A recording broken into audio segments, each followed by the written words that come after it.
Hello, I'm George, and I don't look after stuff.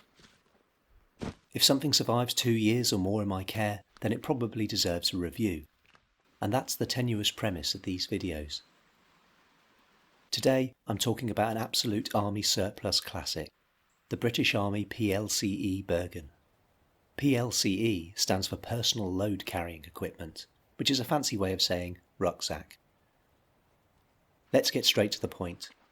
It's huge. Perhaps too huge.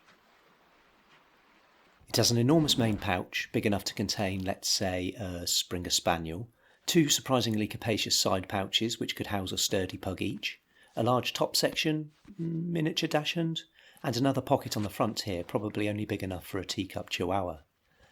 So that's 2 pugs and, hey, about an Alsatian in total. Look, here's what I got in there today with room to spare. My lavoo, a stick, a stove, third draft of a novel, map, mushroom foraging bag, pen, canteen, filming stuff, binoculars, dinner, notebooks, snacks, whiskey, waterproofs, hat and scarf, gloves, bum bag, takeaway curry, sleeping bag, bivvy bag, hammock, and a tarp. Oh, and some salt and pepper sachets I've been looking for. Massive, gigantic, humongous. It forces you to rethink the whole act of packing your bag. No need to compress every item into little stuff sacks and employ Tetris Grandmaster levels of tessellation. Just haphazardly chuck everything in there. It's very liberating. And it's tough as hell too, made of really durable material in a very rough and ready kind of way. Perfect for performing the cassowary manoeuvre. The cassowary manoeuvre. You've heard of the cassowary manoeuvre, right? Oh, well, when you come across dense undergrowth, you can tackle it in the usual undignified manner. Or you can use the cassowary manoeuvre. I mean, that's also pretty undignified, but it's quicker and more fun. Let's look at some of the features in more detail. Look at those chunky zips. They are never failing and never getting caught on anything. Super. You've got some nice solid clips too. No silly little buckles here. And a few drawstring thingies if you need them. The straps are padded, though not the most comfortable in the world. And there's some padding here too, though no frame to keep it off your back, so it can get a bit sweaty. And there's a waist clip that doesn't actually take any of the weight onto your hips, so is a little bit pointless. There was a very basic removable aluminium frame to keep it rigid in here too, but it broke, so I took it out, and it hasn't made much difference. Pretty standard army surplus stuff. It's built to be cheaply produced, functional and durable, but not necessarily ergonomic.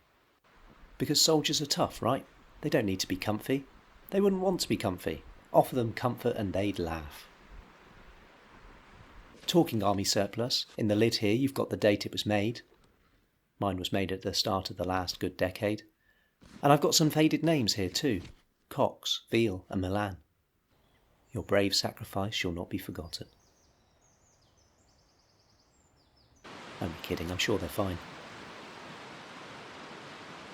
But the British Army Bergen has a cool little surprise for us. The side compartments zip off and can be attached to this to create a really quirky little rucksack affectionately known as the rocket pack. A great idea in theory, but I have a few qualms. For starters, this would be much cleverer if it could be constructed out of the actual straps of the main pack rather than having to carry this extra yoke around too. And secondly, because once you've removed the side pouches, you've already created a smaller, lighter pack by removing the side pouches. Still, it's 3 backpacks for the price of 1, which shouldn't be scoffed at. Also, there is a reason why this bifurcated design isn't frequently used in backpack manufacture, and that's that you can never remember which side you put the thing you needed in. Nonetheless, I quite like the rocket pack. It's comfy, light and unique. And sometimes when you're on a long march and you feel a bit jaded and tired out, you remember it's called the rocket pack and that's enough to make you smile and give you a little boost.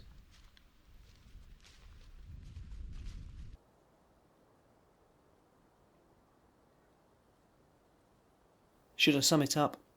Positives, it's big, it's tough and it's adaptable. Negatives, it's cumbersome and pretty uncomfortable.